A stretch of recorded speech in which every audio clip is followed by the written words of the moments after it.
नमस्कार मित्रों, वैसे तो हमने बहुत सारी वीडियो अनुभव की डाली। हमने अपने अनुभव भी डाले हैं और जो हमारे शिष्य हैं उनको भी जो अनुभव दिखाई देते हैं वह अनुभव भी हमने डाले हैं और डालते ही रहते हैं, हमारे पास आते रहते हैं और हम वह अनुभव आप लोगों को बताते रहते हैं, जिससे आपको वह पता चले कि कौन व्यक्ति क्या साधना कर रहा है और क्या उसको परिणाम मिल रहा है और क्या उसको परेशानी हो रही है। सारे अनुभव इसी बात के लिए डाले जाते हैं। तो आज हम एक अप्सरा सिद्ध कराने वाले साधक की कुछ बातें आपको बताएंगे, जिसे जो अनुभव हुए हैं। क्योंकि जो हमसे गुरु दीक्षा लेता है, पहले कुछ क्रियाएं उसको हम बताते हैं, उन क्रियाओं से गुजरते हुए वह व्यक्ति आगे बढ़ता है। जब कुछ दिन हो जाते हैं तब उसे अप्सरा साधना हम कराते हैं। और अप्सरा 3-4 रूप में की जाती है: पत्नी, प्रेमिका, मां और बहन के रूप में। इन 4 रूपों में कोई साधक अगर साधना करता है तो वह स्थिति हम उसे आकलन करके बताते हैं कि आपको किस रूप में साधना करनी है। अपने मन मुताबिक साधना नहीं करना चाहिए, क्योंकि आगे तक अगर आपको काम लेना है उससे, या उसके सानिध्य में रहना है, या उसकी कृपा प्राप्त करना है, तो आपको उसी हिसाब से अप्सरा की साधना करनी चाहिए। अधिकांश जो लोग करते हैं जल्दीबाजी में, कोई प्रेम का में कर लेता है, कोई मां में कर लेता है, कोई बहन में कर लेता है, कोई स्त्री में कर लेता है, परंतु उन्हें यह ज्ञान नहीं है। कोई भी व्यक्ति शादीशुदा वाला है और शादी या करेगा या उसे करना नहीं है, ये दोनों अलग अलग रूप है। जिस व्यक्ति को शादी नहीं करना है वह प्रेम का या पत्नी के रूप में करे, और जिसके शादी हो चुकी है या वो करेगा तो उसे बहन के रूप में करना चाहिए। तब वह सिद्धि अच्छा काम करती है और आपको प्रेम करेगी बहन की तरह। पत्नी होगी तो पत्नी की तरह प्रेम करेगी और बहन होगी तो बहन की तरह प्रेम करेगी। तब वह साधना हमारी सफल होती है। और अधिकांश यह साधनाएं 21 दिन की 21 माला की रहती हैं, और अगर कोई व्यक्ति 31 माला करे तो कर सकता है, उसका ज्यादा प्रभाव रहता है। साधारण साधनाएं हैं ये, केवल आपका ध्यान लगना चाहिए उसके ऊपर। उसकी फोटो पे या आंखें बंद करो तो अपने दिमाग के अंदर उसी का ध्यान होना चाहिए जो फोटो आपने लगाई है, और उसका वही रूप मानना है आपको। उसमें उत्तेजित नहीं होना है, ना आपको गुस्सा करना है, ना उत्तेजित होना है। यानी अपने आप को संयम में बनाना है, और संयम में रहकर, ब्रह्मचारी से रहकर खाना पीना शुद्ध रखें, शाकाहारी रखें। तब यह साधना हम कराते हैं और व्यक्ति को करना चाहिए।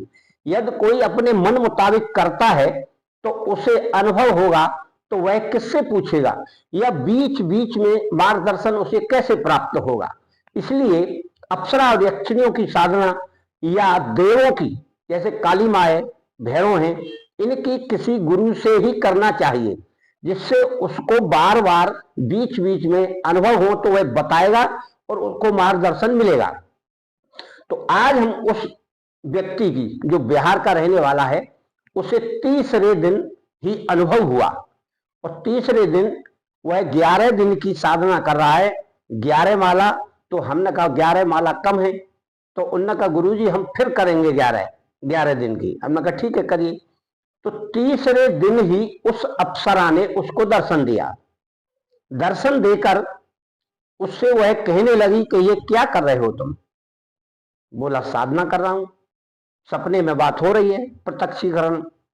एक लड़की के रूप में आती है, सुंदर लड़की बनकर, और वह कहती है कि मुझे बहन के रूप में मत करो। तो वह बोलता है कि नहीं, मैं तो बहन के रूप में ही करूंगा।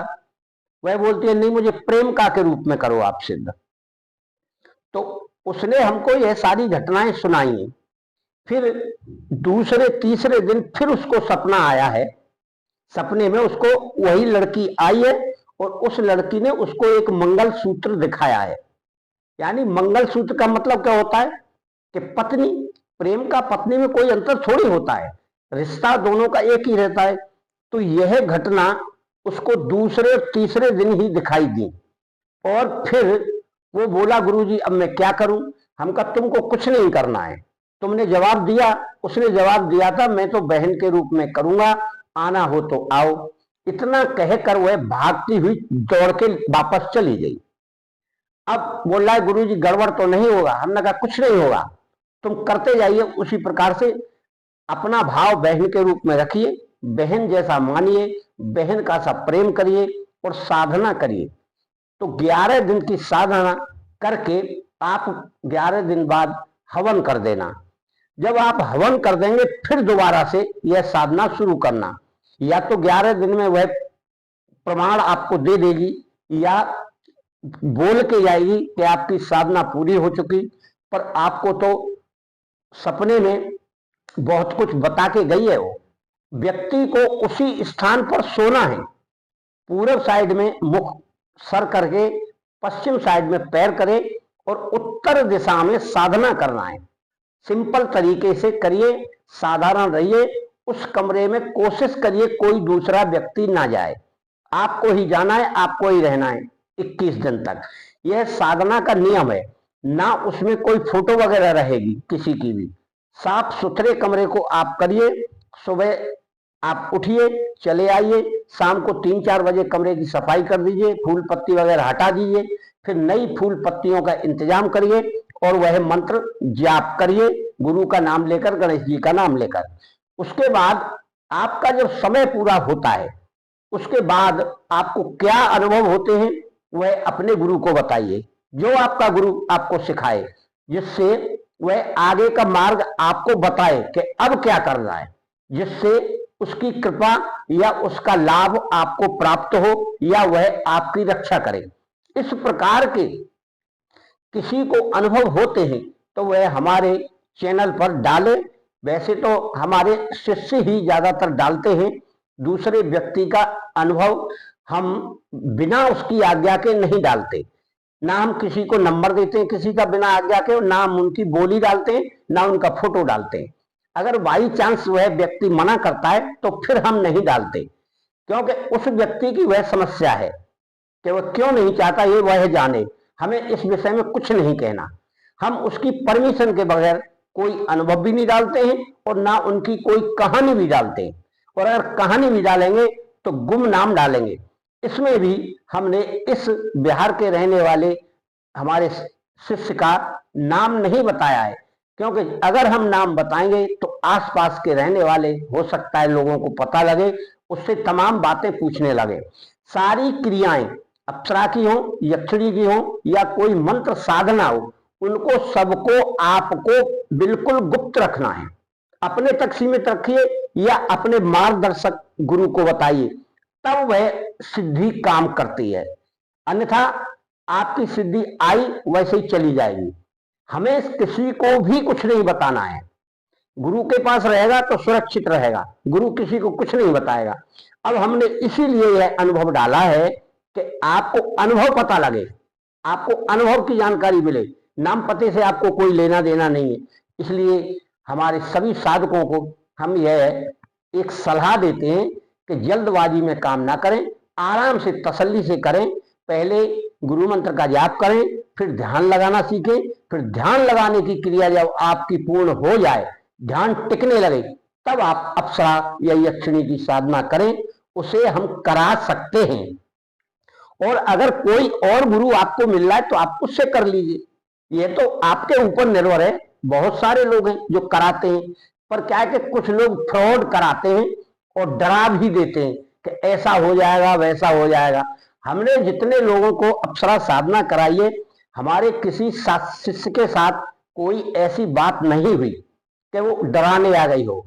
हाँ, यह है कि कभी कभी दूसरी बातें हो जाती हैं तो वो स्वयं व्यक्ति डर जाता है, उसमें डरने की कोई बात नहीं है। आप अपने मंत्र का जाप करते रहिए, रोकिए मत, बस आपको सब कुछ दूर हो जाएगा। हमारे एक साधक ने हमको इसी तरह बताया था, केवल उसने मंत्र बंद नहीं किया तो वह आवाज आ रही थी वो सब बंद हो गई।